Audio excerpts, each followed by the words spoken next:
Cool. So hello, everyone. I am Peter Park, one of the residents at the Monastic Academy. Soryu usually leads these, but he recently just went into his own solo retreat in a cabin, which is very much related to the talk I'm going to give tonight.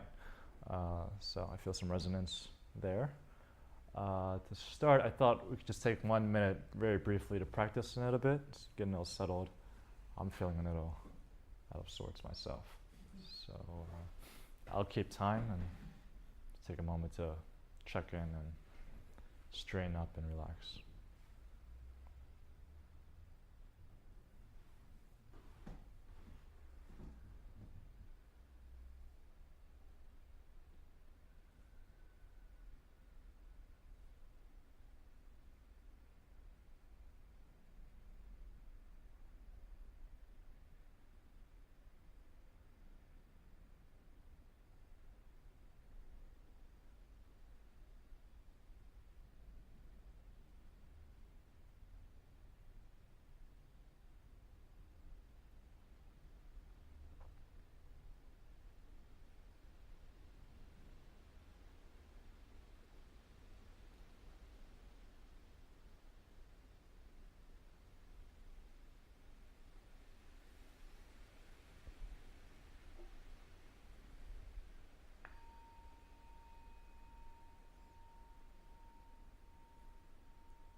Part of me was tempted just to do that for the next 2 hours,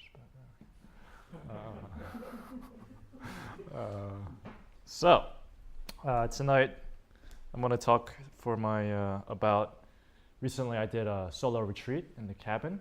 That came about because Shinzen Young is a wonderful teacher whose unified mindfulness system we use at the academy. Came to lead a week-long retreat with the residents and several guests. Now about 3 weeks ago, and it was a really wonderful retreat. Everything went really well, and everyone was really happy. But I was in the role of retreat manager, so I didn't get much of a retreat because I was making signs and checking emails and talking to Shinzen, so my days were pretty full with work.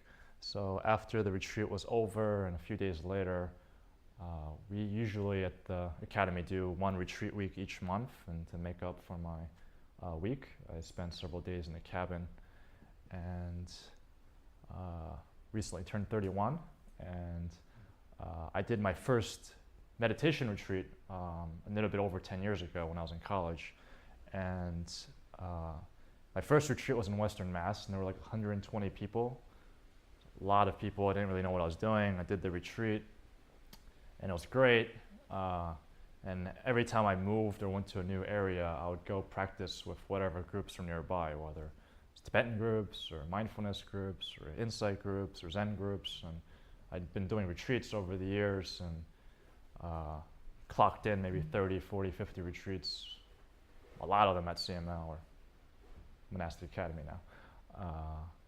But they were all group retreats. I always practice in a group container, usually with anywhere from 10 to 120 people. So I was really used to group retreats. And over time, I started wondering, I wonder what it would be like to do a solo retreat, because I read about it. I know other people have done it, past residents and current residents have done solo retreats. And I don't know if you have this experience when you meditate or have ever done a retreat, but every once in a while I'd be practicing and I'll think, wow, this person's breathing really loudly. And completely breaking my concentration and equanimity. I can't concentrate. I would get enlightened if this person just breathed a little bit softer, and then I would be like happy and okay and could practice. Or other times people walk too fast and loud in the hallway, and again, it breaks my concentration, and I'm like, I can't concentrate because this person's walking too loudly. Or they're walking too softly, and I know they're walking too softly, and I'm like, this person always walks too softly. If they should just get to their place and not make a big deal about walking mindfully and all that. And so these kinds of thoughts happen, especially when I'm on a retreat, and I'm always like, so-and-so chants too loudly, so-and-so chants way too softly, this person always makes really spicy food, and this person always makes really bland food, and even though retreats are supposed to be silent and you're like kind of doing your own internal process, there's a surprising number of thoughts about other people that come up. And so I was really thinking, wow, if I could just go in the cabin by myself, I wouldn't have to worry about anyone else, and it'll be great. I'll finally break through. And the last group retreat we had of Soryu in July, I had a lot of momentum, had a lot of concentration, really felt like I was doing it. And before Soryu left, I was like, yeah, I'm gonna do it. Like I know how to do it. I just need time away from everyone else to do it. So I was really looking forward to the group, to the solo retreat in the cabin. So on Tuesday morning, about 2 weeks ago or so, I packed up all my stuff, got a big jug of water, got some candles, got my sleeping bag, and we have these 3 really beautiful cabins located throughout our property that are like perfect for meditation, really scenic views, far away from anyone else, and really comfortable and warm and just perfect for doing sitting practice, or standing practice, or sleeping practice, or anything. And I was like, if I have like a solid 5 days in this cabin, something really amazing is going to happen. And I know some of you have done stays in the cabin, and it's like amazing. And so I was like, I want to have that amazing experience that I keep hearing everyone else have.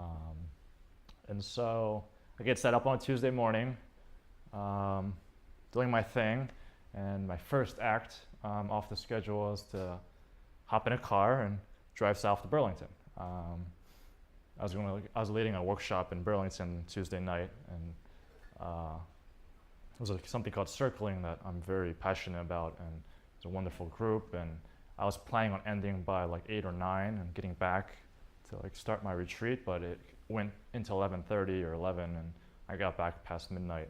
And so first night was kind of rough, and I was like, okay, well, tomorrow will be like the real official first start day. This is just like prep day where I'm getting set up and getting acquainted with the cabin and how the heater works. So I go to sleep, and the next day I get woken up by a bell that one of the residents is hitting on his way to come to the cabin to deliver food for me, my breakfast. It's around 8 or 8:30 or so. I went to sleep past midnight, so I'm a little groggy. And I'm like, usually when we're on retreat, wake up at 4:30 in the morning, but it's okay. It's just the first day. I'm doing a solo retreat. I'm not doing a group retreat. It's okay that I'm waking up at 8:30 in the morning. And so graciously, I eat my breakfast, which is a lot of food. It's a lot of food. It's a lot of food. And then, I didn't really have a plan of what I'll do in the cabin. My vision was I'm just gonna sit as much as possible, and I'm gonna break through, and I'm just gonna like let my natural inclination tell me what to do. And because I'm such a hardcore meditator that I've been here for 2 years, I'm probably just gonna sit the entire time. I was like subconsciously in my brain, I think. I wasn't thinking that, but I think I realized I was thinking that as the days went on. And I sat down, got ready, did my like breathing meditation technique that I'm really familiar with. It's just kind of like Zen based, and a lot of it's like filling my diaphragm and like really exhaling fully with all my concentration. And within like 2 minutes, I kept finding myself like doing this. Like I'd put a clock back here and like taking my watch off and put a clock back here, so I want to check the time. But it was still back here, so I was checking the time every few minutes. And 30 minutes went by, and I finished the sit, and I was like, you know what the problem is? I realized what the problem is. Everyone else is gone, so that's okay. But the problem is, usually on retreat, or even a normal day of work, we like wake up and chant first thing in the morning. That develops like concentration. I've been doing that for 2 years. I'm like used to that, and I'm out of my rhythm. Maybe chanting is really good, so I should chant. And so I chant for like half an hour, and rouse a lot of energy, and it's like feels really good. And I'm like, great, I'm ready to sit. And then I sit again. It's going well. It's going well. I think you know what happens. It doesn't go so well anymore. I'm like really distracted. I keep thinking about stuff. I keep thinking about people, other residents and like other people. And I'm like, okay, I chanted, that was really good, that actually helped. But the other problem is what we normally do every morning is we exercise. And I haven't exercised this morning. I literally been sleeping, and then I got up and I tried to practice after eating a full meal, and I didn't exercise to work out the meal. So I go take a walk outside, get some fresh air, get some sunlight, everything's feeling good. Go back to sit. Now I'm like, okay, I've done my morning routine. I feel really good. It's going to go well. And it doesn't. I mean, like within, I don't know, less than 30 minutes, I'm like kind of really distracted and keep thinking about different stuff. And I'm like, by now it's like 10 o'clock or something. And I go, well, on normal retreats, we would have sat already for like 2 or 3 hours, done an hour of chanting. But the one thing that happens usually now is we do a Dharma talk. Soryu or whoever the teacher is gives a Dharma talk. And that rouses a lot of motivation and inspiration of like, this is really important. And I need that right now because I'm like really lost. And I was like, I thought I know what I'm doing. Like in July, I had a really good retreat. I just had to do that again, but maybe I just need some like, I need like prime the engine to like get some momentum off the ground, and then I'll just do what I did back in July and it'll be good. So I brought a few different books with me. I brought like a Harada Roshi book, which is one of Soryu's teachers. I brought a Shinzen Young book. I brought some other books from teachers I've practiced with. And so I pick up the Harada Roshi book, and I'm like, Harada Roshi is like Soryu times 10, so I'm like, this is probably going to go well, I think. And he's talking about how to do the technique, which is great because it's the technique that I'm doing. So I'm like, great, this is perfect. He's talking directly to me. This is exactly what I needed because I can't do the technique for some reason. And that passes, and then I go back to sit, and I'm like, great, now I'm ready to sit. I can do this. And it hurts. It like hurts my belly to do this technique. And I'm like, this really hurts. And no one's looking, no one's like watching me. Usually there's like a sit leader, which is usually Danny. And I'm like, I feel like subconsciously being judged if I move. So I'm like, it's really easy to move and fidget. And so now I'm thinking, okay, I did my exercise, I ate breakfast, I chanted, I read from the book. But, you know, it's a problem from yesterday is that I slept really late. I'm completely off my sleep rhythm, and I'm just really tired and sleepy. So I'll just hop in bed and take a quick nap, and then I'll be okay. I can finally do the practice, have the same energy I had back in July. And I hop in bed, and my plan was like 20 minutes, and then I'll go back and practice and like really get my hours in. So I'm like, I need to do at least the same amount of hours that the residents are doing right now, because I'm on a retreat and they're like working. So I should at least match their level, if not far surpass them. And then like 3 hours go by, and I hear the bell again waking me up. And it's lunchtime, and I'm like, ah, shit. Like, I was like, this is not good. So I eat lunch, and the rest of the day kind of passes like that, and I'm kind of a little despondent when I go to sleep, but I just think to myself, you know, it was a rough start. I think I had a really weird sleep thing happen, and the first day is always tough. Like in my experience doing retreats, the first few days are always really tough, adjusting from the normal world of responsibilities and work and interactions to going into silence. So I was like, you know, it's just the first day. I always think on the first day, I don't know what I'm doing, nothing's going well. So I'm like, I know that. So day 2 will be better. So day 2 starts off a little bit better, kind of similar, but a little bit better. I wake up earlier before breakfast comes and practice a little bit longer. And I pop open the Harada Roshi book again, and to get some wisdom from him, get some motivation. And this time he's talking about back in the day in Japan, there was a lay person who was a rich merchant who had no experience in meditation, was at a beautiful waterfall in nature, kind of like Lowell, where we're at, and saw a waterfall. And saw when the waterfall hit the river, there were these bubbles that came up. and all the bubbles would pop. Some popped really quickly, and some would go down maybe like a minute and then pop. But all the bubbles would eventually pop, and he had this big realization that these bubbles are like human lives. Like some people die really young, some people live a long time and then pop, but everyone eventually pops and kind of rejoins the flow of the river, and that's just everyone's life. And according to the story, this guy has this big insight and is like kind of freaking out and doesn't know what to do. And so he like rushes home and like barricades himself in the bathroom, which I imagine is a lot like my cabin, because it's like just his own space so that no one will bother him, his family won't bother him, his work won't bother him.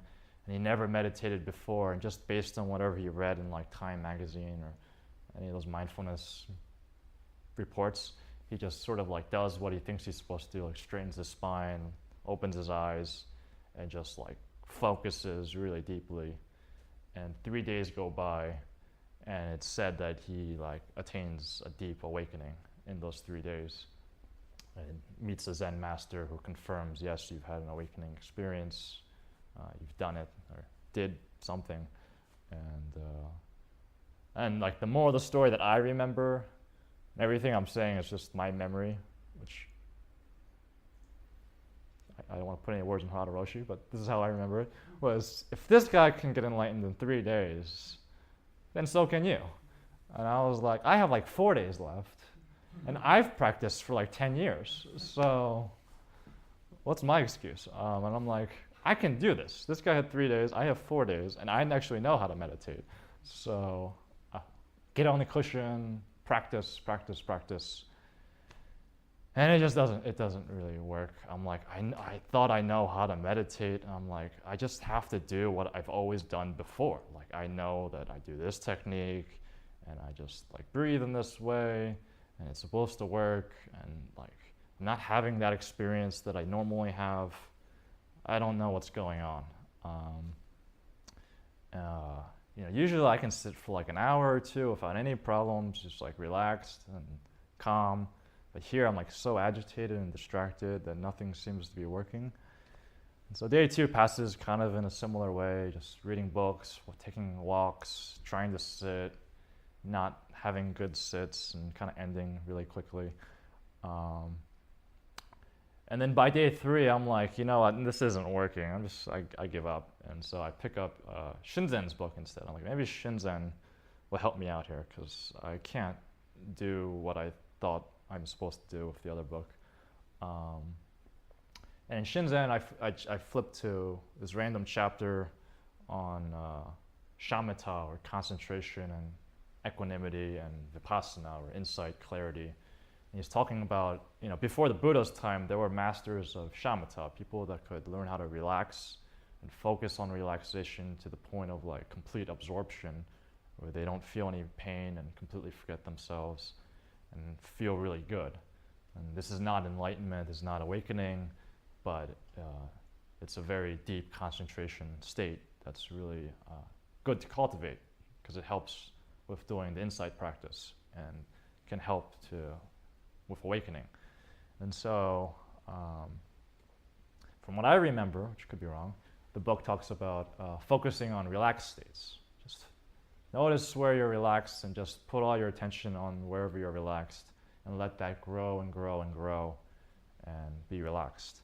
And I thought, you know what, I'm just going to put aside this technique that I've been doing for the last year. I'm just going to try this one out, because the other one, I keep trying to do what I know what I'm supposed to do, and it's not working. So I'm just going to try this whole new technique that I have no idea what I'm doing, and it's completely new to me, or at least I haven't done it in a long time. And it kind of works. I'm really relaxed. Just focus on where I'm relaxed. It's just much easier to focus on something that's already relaxed, and I get more and more relaxed, and the sit extends further and further, and an hour or 2 hours go by, and I'm like, oh, that feels really good. I don't know what I just did. I don't know if that was good. I don't know if that was bad. I don't know. All I know is I could sit and felt really good for the hour, 2 hours however long I kept sitting. And I was like, okay, I'm just going to give up on this whole 3 days, get enlightened, or this try to copy what I did back in July where I had a really powerful experience. And I'm just going to try this one out. This is fresh and new and seems to be working. And so day by day that happens, and each day I'm doing a little bit better. I'm sitting longer. And then I remember actually what what story you talked about with one of our first cabin guests, which was, being in a cabin is like can be really a big stressor on you, being alone like that for several days. So you don't need to like try to be as intense as you would be if you're in a group retreat like we normally do. Give yourself some flexibility to sort of like let yourself pace yourself. And so I kind of like give myself permission to go like take long walks, do longer readings, kind of just like relax a little bit. And I'm sitting more and more, and I'm kind of relaxing more and more, and giving myself like time and space to just kind of do whatever seems like the right thing to do, even if it's not like hardcore sitting for like 8 hours straight. And so by day like 5, it's a Sunday, and I'm like, might have been last Sunday. I think it was last Sunday. I kind of like this. I'm like finishing up my retreat. It's been around 4 or 5 days, and I pack up all my stuff, and I'm walking down the hill, and I'm a little scared about. I feel good. I'm like relaxed, but I'm kind of scared. Like I didn't have like that powerful experience I had in July. Didn't really do my normal technique that I normally do, and definitely didn't get enlightened in 3 days, like the book says. So I'm like kind of worried. What are the residents gonna say? Because I know like I've said this whenever someone's come back from retreat, and so I'm sure someone's gonna ask me, which is like, how'd it go? Did you sit a lot? What happened? And I knew like if I was gonna be honest, I'm gonna say like terrible. It was terrible. Like I sat far less than I normally do on a group retreats where like we start at like 4:30 and we sit till like 9:30, and there's only like breaks for meals and like exercise and like 2 hours to like do your laundry and stuff. And so that's like a very full 12 plus hours of sitting, and I sat far less than that. And so part of me was like, I don't know, not to say it was terrible, because I didn't really sit that much and didn't have any major breakthroughs like I did in the summertime. Maybe I like wasted some time being up there. So I wasn't really sure how that was gonna go. And sure enough, someone sees me when I get in the building, I say hi, and they say, how'd the retreat go? And I go, terribly. It went really terribly. Kind of like that. I was like smiling and laughing. I was like, it went really terribly. Like I don't know what I was doing. It was really hard. It was really terrible. But I noticed like immediately like the joy I had just like being back with everyone, and like this sort of relaxed sense of like this judgment I had that it was terrible. I could kind of hold that with like ease, and it wasn't that big of a deal. It was just like, yeah, it was terrible. I feel good though, I was like, and so I went around, talked to everyone, and was packing away my stuff and getting the cabin cleaned up, and noticing just like how happy I was to be around people. Before it was like, everyone's doing something wrong, and now I'm just like, it's so good to be around people again, and really missed being around people. Just like physically being around people is really nice, and so especially these people, and so didn't come to the Sunday sit last week, but I did get in my car and go drive south, not to Burlington. But this time I drove 10 hours south to my parents' home in Delaware. I had some paperwork I had to do in Delaware, and so this was like the only time that really made sense. So no trepidation of like I just did a solo retreat, and I jump in a car and now spend 10 hours by myself in a car to go to my parents, which I don't have always the best relationship with my family. And my dad often asks me like, so you're getting a job, or been there over 2 years, like what's going on? My mom's always like, you know, you should get married. So I was like, I don't know what's gonna happen, and I'm kind of in a weird state where I just was in a retreat for so much time. But I drove home, and it was actually really fine, and enjoyed driving, and surprisingly, like really awake, which is usually really challenging for me. And I got home, and to my surprise, I had like a really nice talk with my dad about life at the academy, and you know, theoretical future plans, just shooting different stuff out there and asking him about his business and what's going on over there, and just had like a nice chat, even though that did come up of, you know, are you getting a job? Have you thought about going back to get your PhD? And all that came up, but I just kind of was like, no, I don't want to do that, and you know, and kind of explained it, and it was really nice. And then I had a chat with my mom, and normally that's kind of fraught with her either talking about like relatives I don't know, or church members that I don't know, or talking about theoretical lives. And instead, I just kind of followed my natural curiosity and just started asking a lot of questions about back in the day, and had a really nice chat with her. And that was really nice. And then on Monday, I did some work at the DMV to get some paperwork done, and I met up with an old childhood friend that I hadn't seen in many years, or maybe 2 or 3 years, and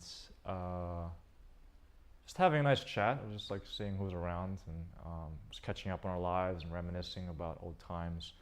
And you know, nothing really special happened. Just kind of like looked outside a lot and looked at the rain, and just talked about the past, and had a nice, you know, 2 hours or 3 hours hanging out. Then I got in my car to now drive 10 hours back to Vermont after less than 24 hours ago driving to Delaware, and you know, felt fine. I was like, you know, I can do this. And I got a text message on the way back where she had sent me a message saying, you know, spending that time with me in the morning was the most relaxed she had felt all week, and made me really reflect on like, wow, like maybe that week in the cabin actually did do something. I don't.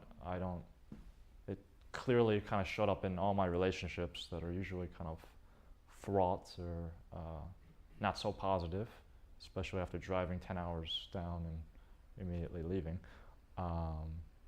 And that all these expectations I had about doing what I did back in June and trying to get enlightened in 3 days wasn't really needed. And throughout that week in the cabin and afterwards, I thought about 2 things that Shinzen said during his retreat. One of which was, it was addressed to beginners, but at that point when I was in the cabin, I was becoming a real beginner and was needing this advice. So I'm happy I remembered it. He said, even if you don't really know what I'm talking about, and none of this really makes sense, and the technique doesn't seem to be working, just being in this environment, being away from your normal responsibilities and relationships, and being in silence and simplicity is really like giving yourself the space for something deep down to like unravel and unfold and do its own work naturally, and having that like faith and trust to not really know what's going on, and sometimes it's like physically uncomfortable, but just like something is happening deep down, and you don't really need to know what's happening. And the other thing he talked about was that there are different facets of happiness, that mindfulness works on all the facets, and one of them is service. And one of the ways that all of us serve, especially us meditators who practice mindfulness, is the way we subtly take in people and relate back with them. That there's a way the vibes we give off, the way we're able to be with people in sort of a relaxed, calm, content, or happy state, and really be present more than anything else with people, is a real gift that I'm sure all of us have either received from those who are more mindful than us at times, or that we've given to our friends and family when they're not as mindful. And so reflecting back, I realized those were both very true for me in that week, where I really had to let go of all these expectations of what was going to happen in that cabin and just kind of start over with, this is a whole new thing, approach this like I never done it before. And sure enough, there were some rewards at the end that really showed up in a very objective, concrete way in how I related to people, and how people related back with me. So it was a good week, and happy I did the cabin retreat, and I hope everyone has a chance to come up and practice with us. So let's practice. Can again get comfortable in your seat. Straighten up and relax.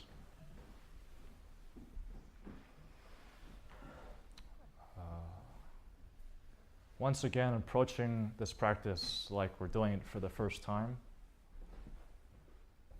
Letting go of any expectations or assumptions, or trying to get to any certain place or make the practice do anything for you.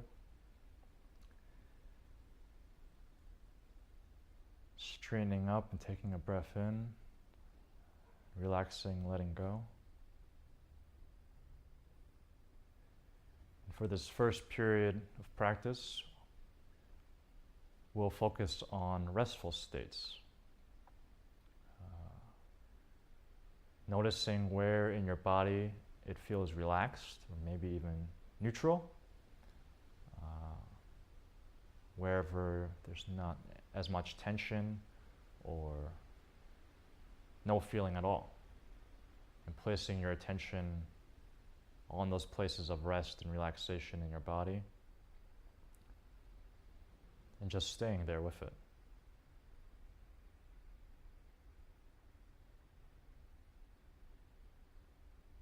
And if that doesn't seem as available, you can also do here rest. Noticing the peaceful sounds of the wind.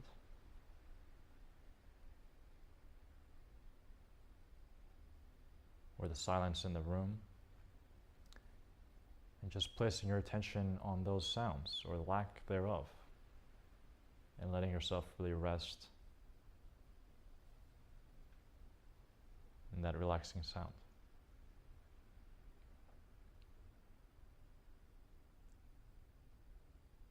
Finally, if you have your eyes open, you can let yourself sort of have a soft gaze, taking in a wide field of vision, having relaxed eyes, and just let your eyes rest and see rest. And if your eyes are closed, you can sort of look at that blank screen that's kind of fuzzy in the inside, behind your eyes, and see rest there.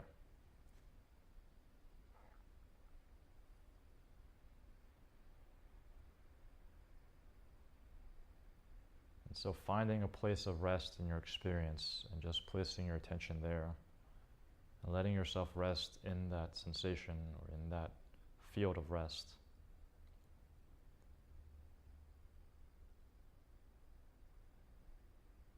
And the more that you relax, the more that you can concentrate on that rest.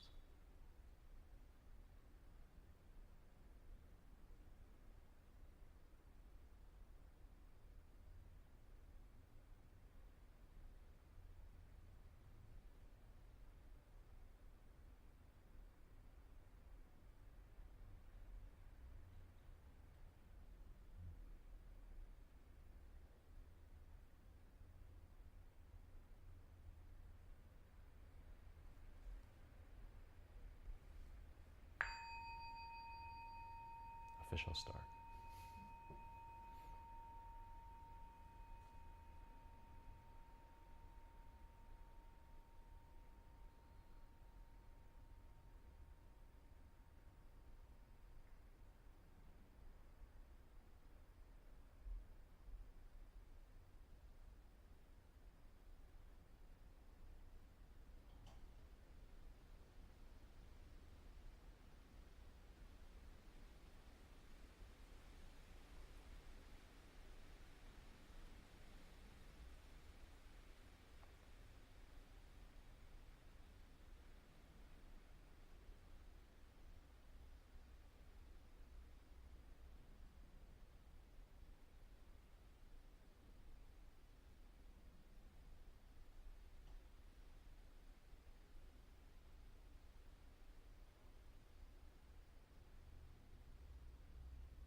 if you notice there is a painful or something in your body that's really calling out to you, you don't need to have to force yourself to feel it deeply to make it go away or anything. Just notice if there's any relaxed or neutral parts nearby.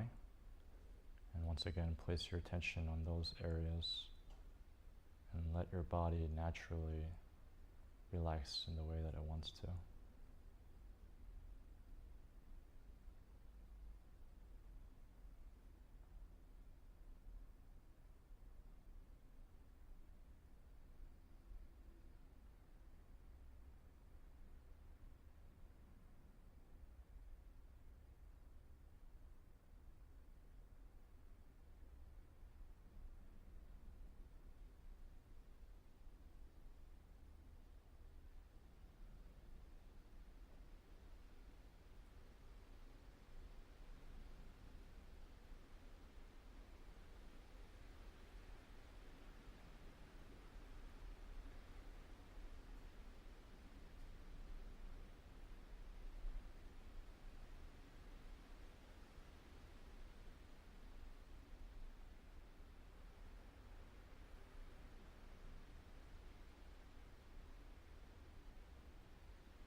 if it's helpful, you can also switch between hear rest, feel rest, and see rest, cycling through any and all restful states that you can find in your experience.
you want, you can take a few minutes to stretch or use the bathroom or do some movement practice.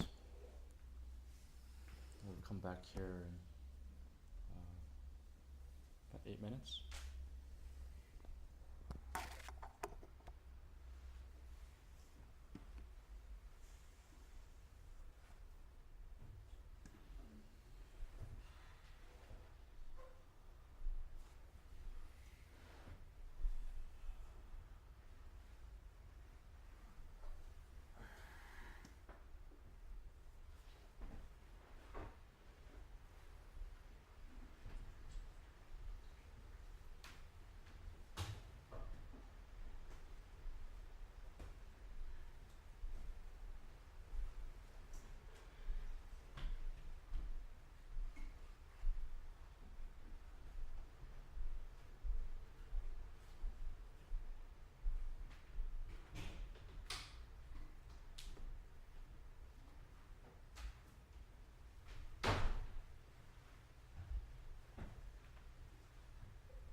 Wonderful. So it's an interesting crowd because I actually know all of you, or have practiced with all of you before. So I feel some little bit of permission to try something out here. Never done this before with a large group, so we'll try it out. If you've been to any of my previous Sunday sits, you know I always have sort of a relational component to the practice guided side, and one of my core passions is doing sort of interpersonal relational meditation forms. So I thought we would try doing one that I've done only individually, one-on-one with a few people,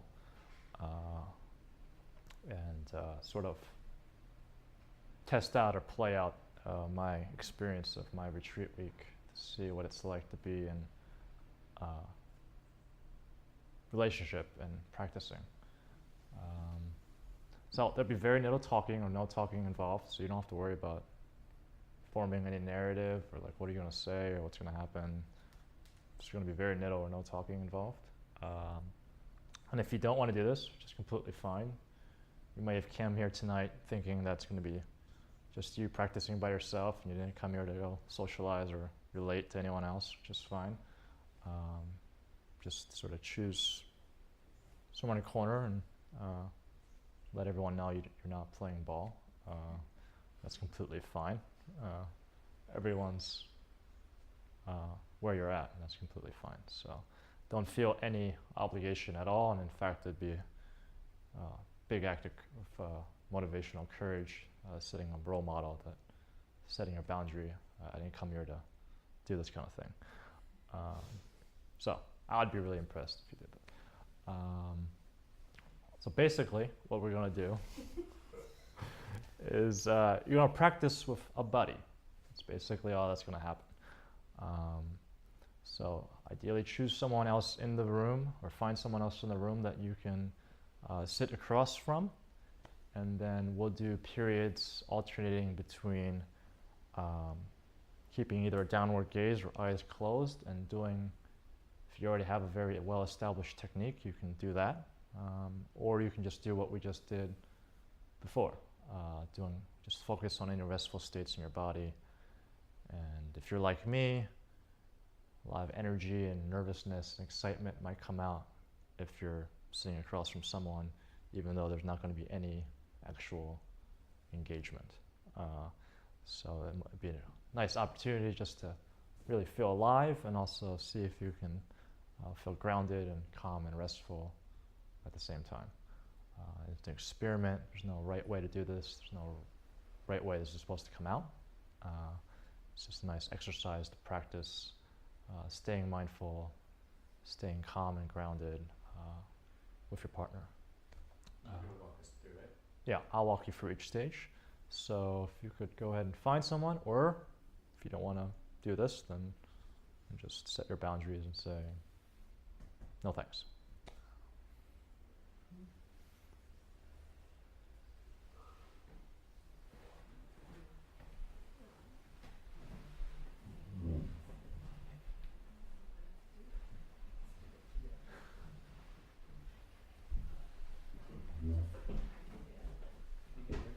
And if we're an odd man short for some reason, you can always do it with me.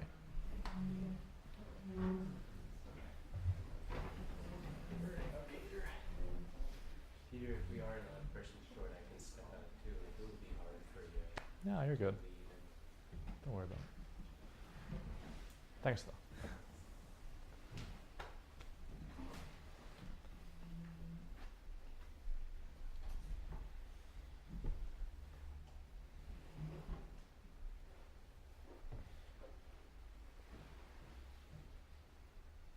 Christopher, do you want to go with Dan? Sure.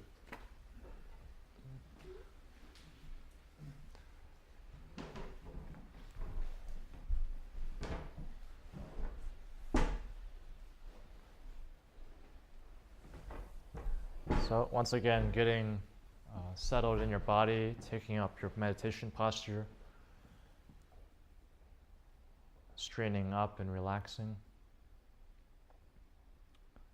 Settle into your experience. If you already have a technique that you're very familiar with and want to practice, go ahead and do that. Otherwise, you can continue with see, hear, and feel rest. Noticing anywhere in your experience where it's relaxing or neutral. No need to be a hero and try to find the biggest, baddest, painful experience or anything like that. Just staying with whatever's easy, what provides ease and relaxation, and just putting your attention there.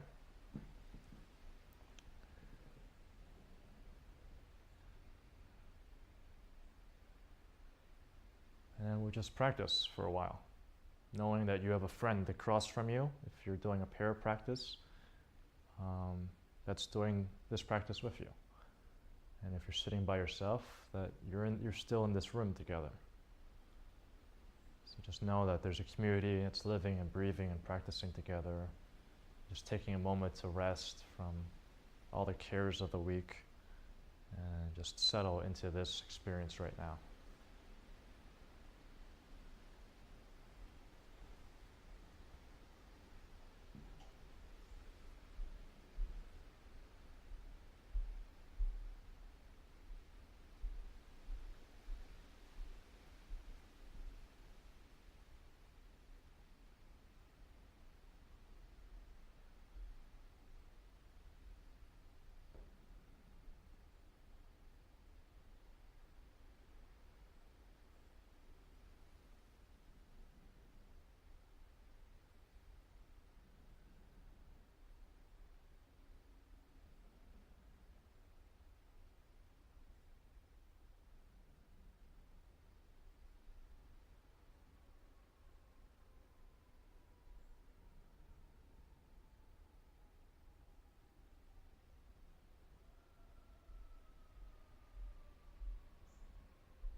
So in a moment, I'm going to hit the bell, and at that time, the invitation, if you feel ready and willing, is to open your eyes or look up and make soft eye contact with your partner.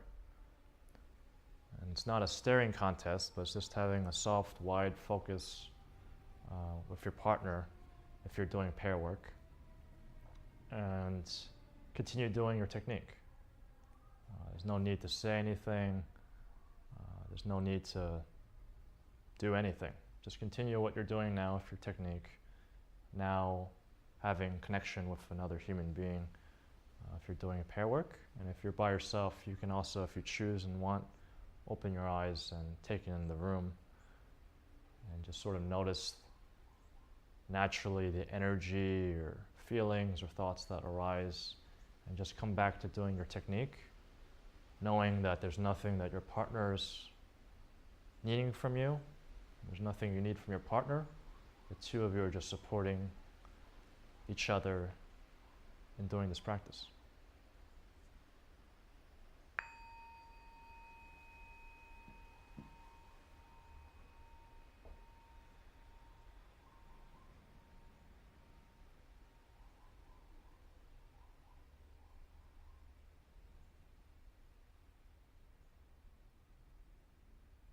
If this is challenging, that means you're a functional human adult, probably.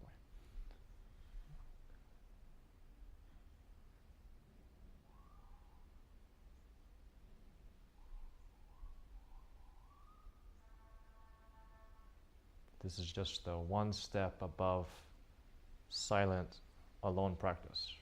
What's it like just being with another person, now with eyes open?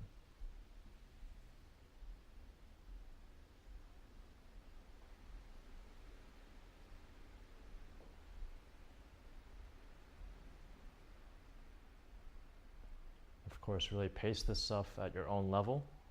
If you need to keep your eyes closed or need to look away, that's fine. Just continue staying in connection and doing your technique.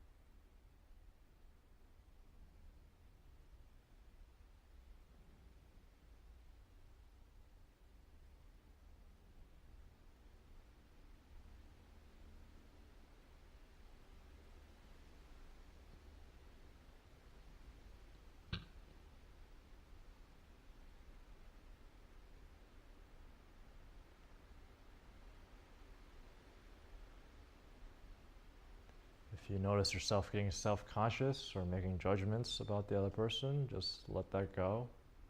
Come back to your technique. Just stay in relaxation. Stay in rest.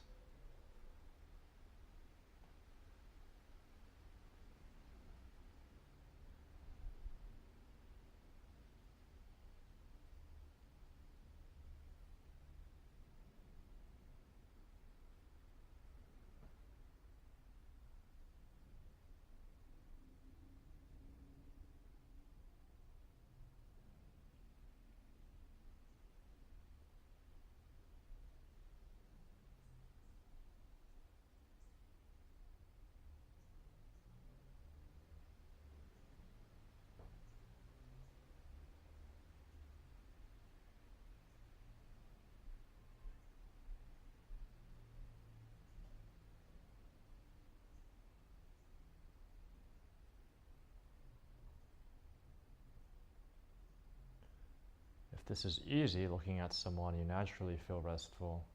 If the eye contact is maybe nourishing or even helpful to develop rest and relaxation, then that's great. If the eye contact and connection is challenging for you, then you can just continue doing what we did before and find other places that are restful in your experience, and let the eye contact and connection be in the background.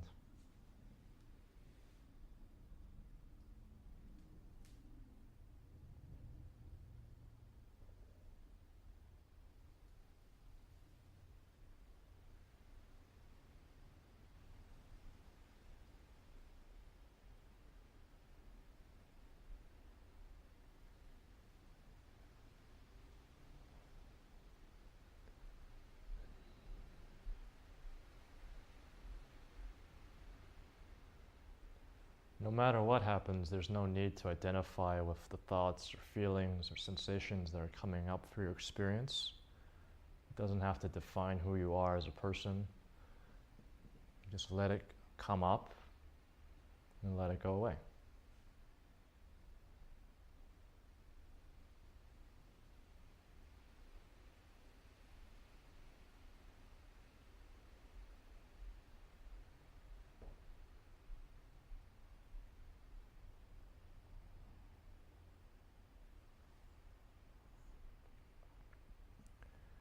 And then when I ring this bell, you can again either close your eyes, look downward, and go back into your practice, still staying seated across from your partner if you have a buddy, and just continue doing your technique.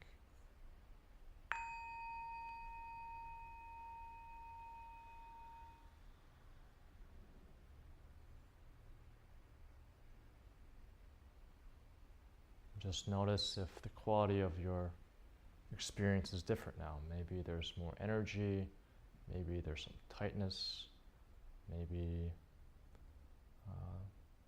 it feels completely different than when we started. But just continue, note whatever's occurring and continue doing your technique.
So whether that was easy or difficult, pleasant or unpleasant,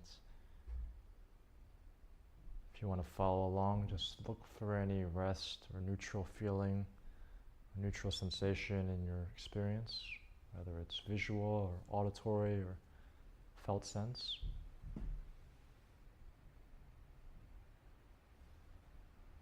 Being in this moment now, being with yourself, noticing where you can relax.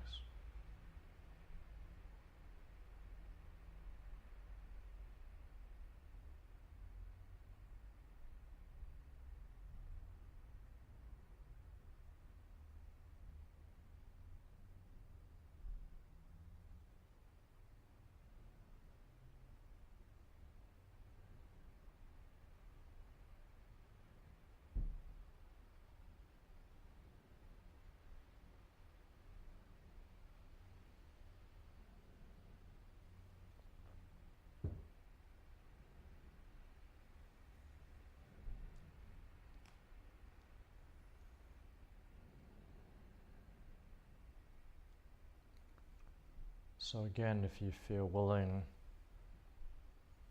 and able, I'll hit the bell again, and you can again open your eyes and make soft eye contact with your partner. Again, just continuing your technique, noticing what comes up this time. Maybe it's the same, maybe it's different. Just continuing your technique.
Again, noticing if there's any element of trying to do something for your partner or to show up in any way, and just letting that go.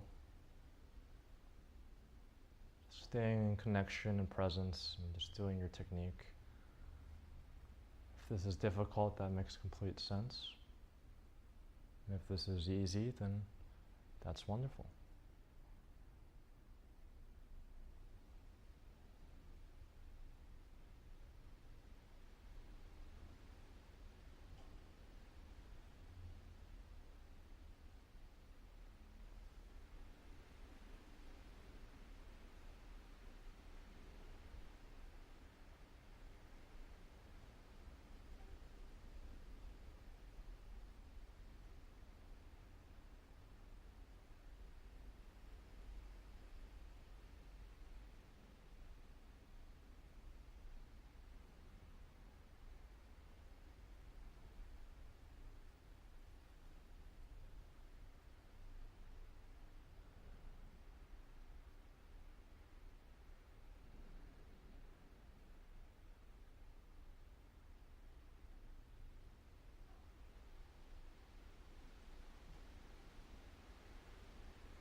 So at the sound of the bell, you can, if you're in a dyad, you can thank your partner and then come back together, rearranging your seats.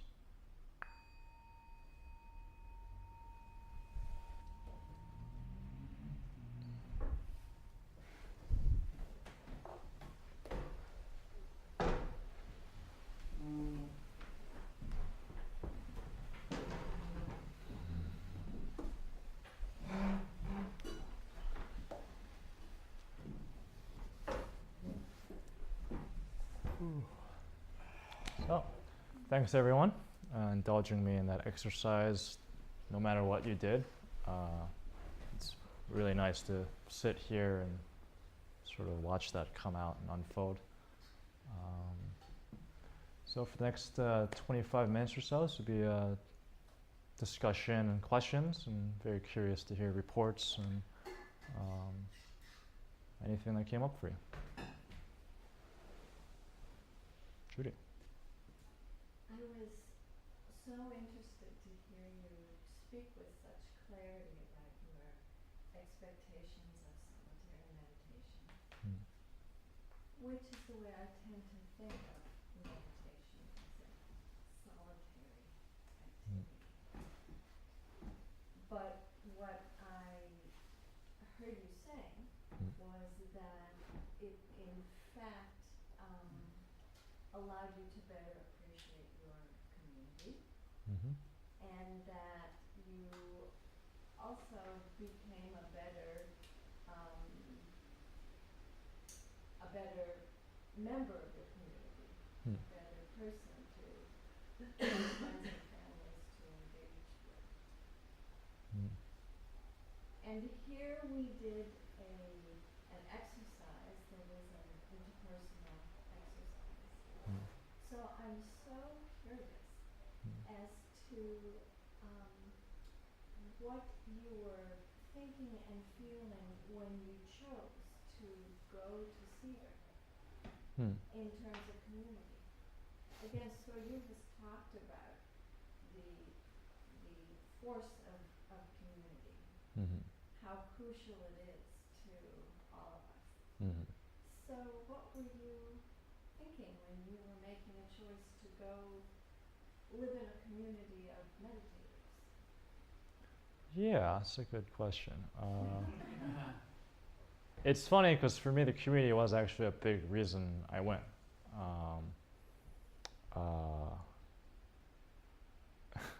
It's funny in hindsight that I only met Soryu once and I had no prior contact with Shinzen or Soryu before, besides meeting Soryu just once briefly.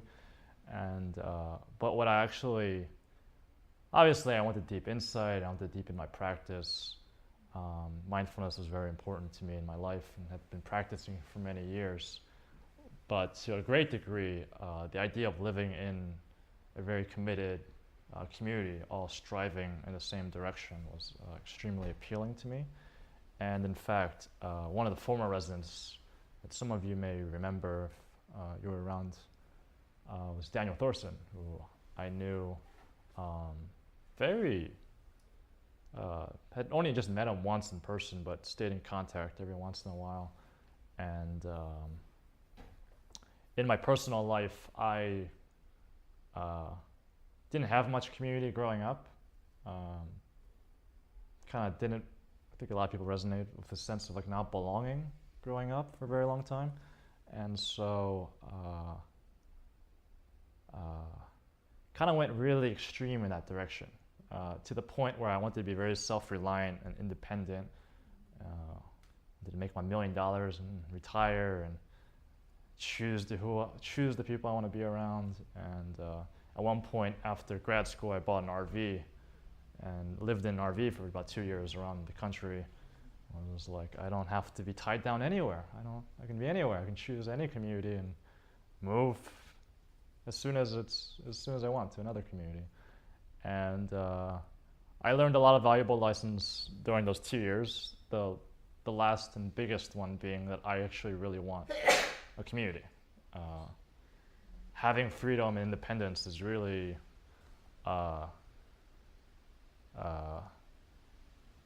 to the extent that I have freedom or independence, it's only as good, bless you, only as good as investing that into something that I believe in and people that I believe in. And so I had all this freedom, independence, but I was really alone and couldn't rely on anyone. Oftentimes got into trouble and I needed to fix something, was by myself and didn't have anyone to call on because I was hundreds of miles from anyone I knew. And I realized, wow, I really miss having friends and family nearby. So I moved to Boston where a lot of my good friends were living. lived with several of them, started a meditation household where 5 of us were all friends and we all meditated. We had a room for meditation. It was going to be like my natal monastery. It's going to be like we have a schedule, we have chores, we meditate every day. There's a whole thing we did, and it didn't work out. In the end, like the community aspect for all of us was definitely not the top priority. It wasn't even top 3 priority probably. It was, school and work and outside friends and family and all these other things going on, and I personally had my own sort of shadows of relational challenges, and realized like I really need a community that like can't leave. So like that's what it really came down to. It was like I lived with maybe like 50 roommates over the years as an adult, and I had positive experiences with all of them. But whenever things got tough, people would just leave. It's like, I don't like this, I want to leave and go somewhere else where it's better. And I realized I was doing that. I realized my friends were doing that. I realized the people I was living with was ultimately doing that. Some of the communities, like meditation groups and other groups I went to, kind of had that element where when things got tough, I did this too. I just want to go to that group for a while, or maybe ever again. Just fine. That's healthy. It makes sense. But I wasn't always doing it for healthy reasons. So I really wanted a community that keep me accountable and I couldn't just escape from, and I knew there was that space and time, like this sort of exercise, where you can sort of work through any of the internal personal stuff that's there, while being supported by others in that process. And so in that way, just going to Cedar, a lot of it was motivated by really wanting like almost kind of like a family, Dharma family of like really doing this. And I don't know, happy to say it turned out really good. And like a family, there's troubles and arguments and issues, but there's also a lot of love and caring and support. And I have telephone calls with new potential residents in the past, and they ask me like, do you guys really know each other? Like, what's it like? And I always go, well, we know each other in that family way where like based on the sound of someone's footsteps, I know that's Pan. And that's Miles. It's like, I just know the way they open the door, that's probably, Cameron or something. And you get to know each other in that really intimate way, like a family does. Did I answer your question? Yes, I think if I may, I have a follow-up. Sure.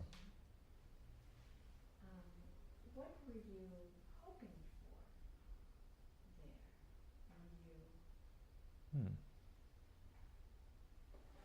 Yeah. I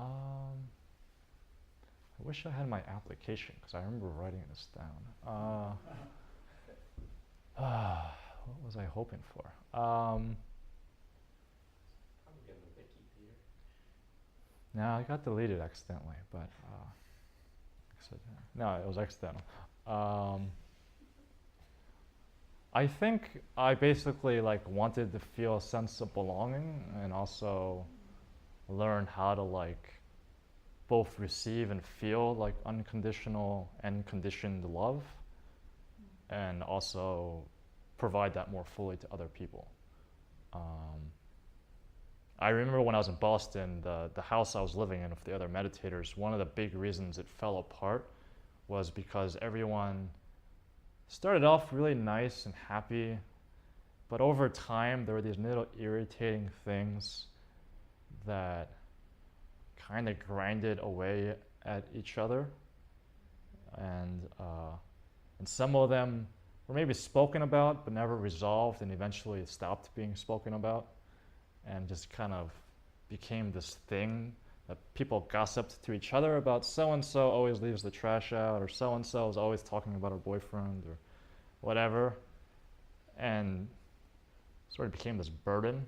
And eventually got to this point where two of the people both had really bad days, and they met each other, and they blew up at each other because one needed support and the other one needed support, and neither of them realized where the other one was at. And they blew up at each other, and all the pent-up frustrations came out. And I really realized for me, like, the reason why I wasn't bringing it up, I wanted to say because I'm afraid I'm gonna hurt other people. It's like mean to like bring up someone's shortcomings and tell them how when you don't take out the trash, I feel sad and you're not fulfilling your obligation and commitments that you made willingly. I wanted to believe like that's why I wasn't doing it, and that was part of it, but a lot of it was actually like selfish. It was like, I'm afraid they're not gonna like me, and then I'm a bad person, and it's my fault or something. And so going to Cedar, it was like, I don't want those they're like real relationships where like we did that, and I knew I needed a structure. Sori has already lived in monasteries for decades, and I was just like making it up as I go along, and it wasn't really working. So really it was like how to like feel really loved and supported and cared for, and support and care and love for others, but also have that other side of like accountability and commitment and feedback. And I practice in this Korean Zen group called Quantum Zen, and a lot of their communities live residentially together, and they always use this metaphor of like potatoes washed together, rub up against each other, and clean each other a lot more faster and efficiently than hand cleaning each potato. And so for me, it was like I'll go to the academy and Cedar, and I really get rubbed up against, and they won't leave when I say something not so skillful, and I won't leave when someone says something not so skillful to me.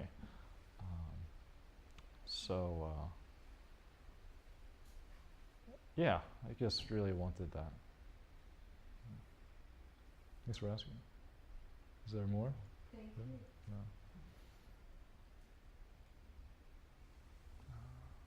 Any other reports or questions?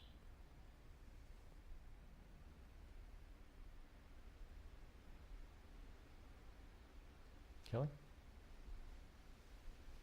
If you're willing, if I can stay on the same vein. Sure.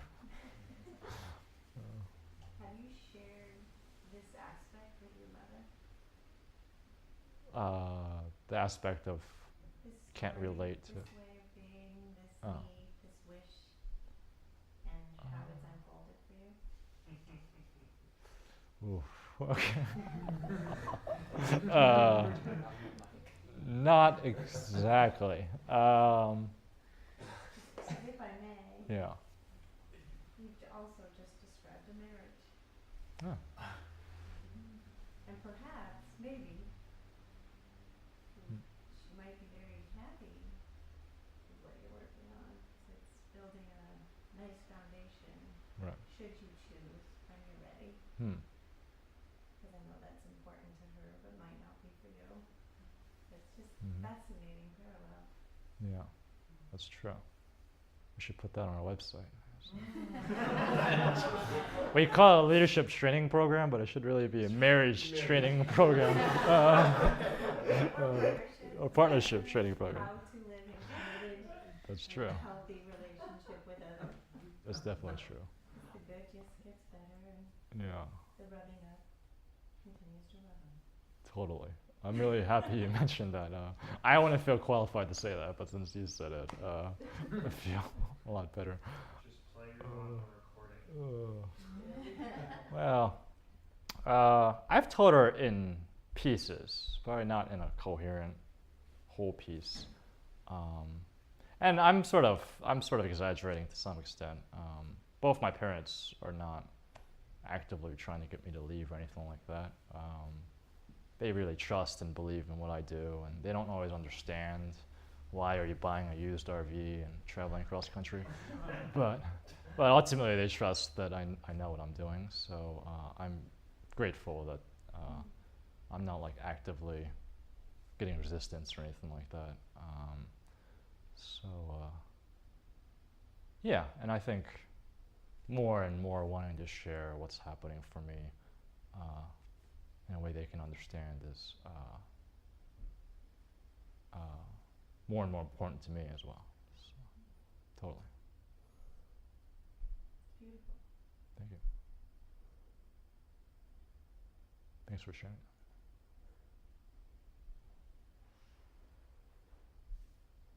Danny J? What was the drive like? It went by really fast. Cause I feel like we've compared drives before, like a little bit. Yeah. Cause like we live kind You of. drive to Philadelphia. Yeah. Yeah. Yeah. And like I feel like I've heard you talk about drives where you're like a lot more concentrated, yeah, like your mindfulness practice was like there.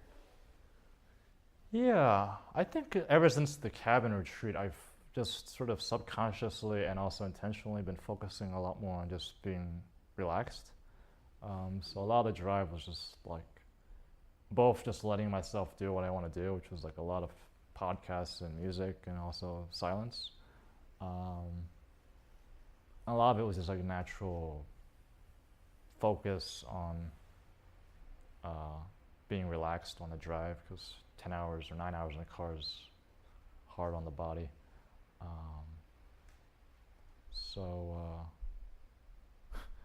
And sure enough, it was a lot easier going down than it was going up, which I think was just the afterglow was starting to wear down. And I learned a trick where if you're eating food, you don't go to sleep, because your tongue is feeling all these textures and sensations. So I bought a big bag of pretzels and would eat a lot of pretzels. I don't think I needed them, but they tasted good, and I didn't fall asleep at all. So that was really nice. Caffeinated pretzels. No. Yeah, it was fine.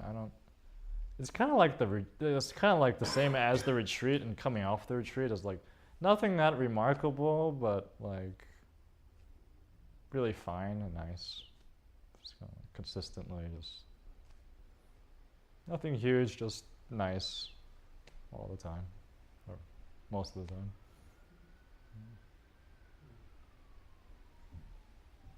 Pam. Good. Got some. Well, I wanted to just share part of a report about part of the experience.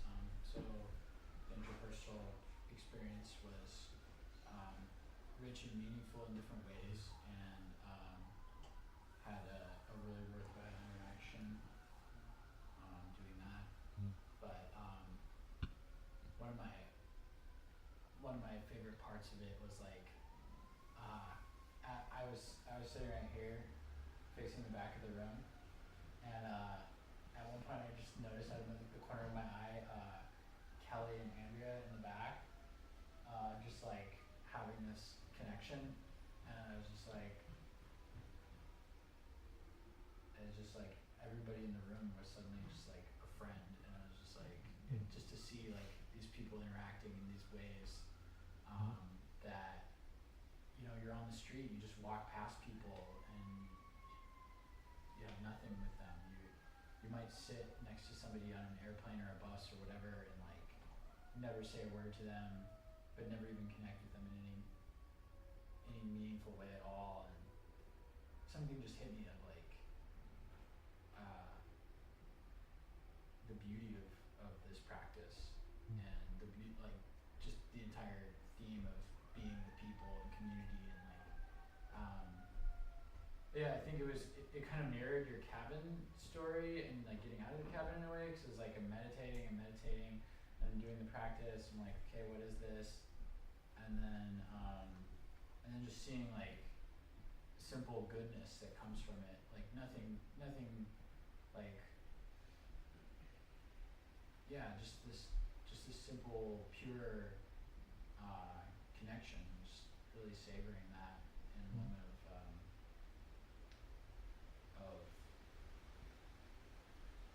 as I would say, goodness, I suppose. So, yeah, it was really nice, and it just brought up a lot of gratitude for the Sunday Sick community and everybody here. So that was nice. So Cool. thanks for sharing that technique. Thank you. Yeah.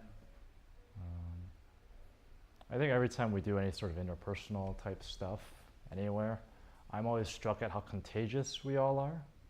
That how someone else feeling really impacts me and how I'm feeling really impacts other people. And so, and I had that experience when I went to Delaware of really like how much of a gift it can be to have other friends like Soryu or someone that doesn't necessarily get lost in the rabbit hole when I'm stressed out or something, or when I can do that for another person, and get a message like, you know, being with you was the most relaxed I felt all week. It was like, oh, it's like being mindful actually helps people in these unforeseen, not dramatic, but just like everyday life kind of ways. Well, and a lot of the time we just, you know, we had some good eye contact, but we also just enjoyed, well, I enjoyed just kind of having eyes closed, even Mhm. during the times where it was optional eyes open, Mm-hmm. and it was really nice too. It was like this connection, this one-on-one connection, and then suddenly it like something switched and it spiraled into this like broad connection with everybody here and kind of even beyond. Mm. And I think that's just a gift to be connected with others in the world, and like going from the micro to the macro. I don't know, Mm. just kind of buzzing with me a little bit. Yeah, Kind of rambling a little bit, but that's cool. it's really nice. Yeah, seemed very worthwhile. Yeah. I'd be curious to know. Oh yeah, Andrew. Oh, go ahead with your question. I was just curious because I had some trepidation about what my second guided meditation would be, and then I saw the group and I felt a lot of trust that I've met all of you before, so I was like, okay, I think I'm going to do it. So I was just curious what everyone's experience was, and a lot of times when I do these interpersonal things, there's just a natural, a lot more concentration and clarity and equanimity that comes up for me after some initial hurdles of a lot of nervousness or self-consciousness or whatever. But if that can kind of settle down, it's amazing to me that it's like sharing that connection almost like doubles both of our experiences of the practice. And I just wanted to say briefly that I had a lot of nervousness and hesitancy too, on and off throughout. Mm. So it wasn't like I was just like in some angelic state of bliss the entire time. I found that the relationship, it was very hard for me to continue my practice because the relationship between the two people Mm. with Kelly and myself was just so connected that I focused on that Mm-hmm.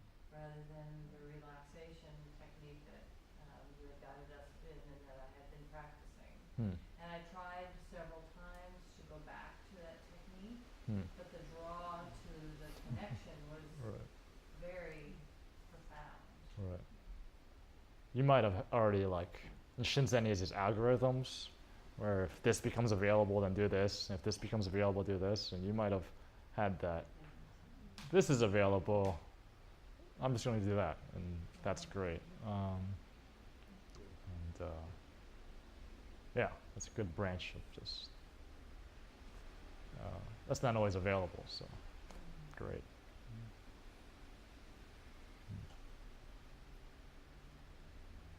At one point the room, like I felt like it was just us, even though I knew everybody was present, and the room felt like I had a lot of visual Mm. information, Mm-hmm. where it was just like pure light and just like really bright and like a touch psychedelic, Yeah. which Yeah. which is very visual. Yeah.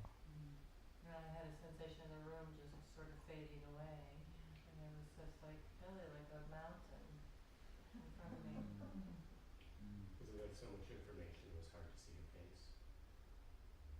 No, I could see the face. Yeah. Even with all his clothes, Yeah. I could see your face. Yeah. I was like, oh, hi. Yeah, in my experience, you can go very deep, strange places with people where it's like you're actually sharing experiences together that don't seem to make any sense of how that can be shared, but somehow it is. It sounds like maybe you're touching into some deep, collective, archetypal type stuff or something. Well, I think we're at time, so thank you everyone, and happy to take feedback or hear more if you want to follow up individually.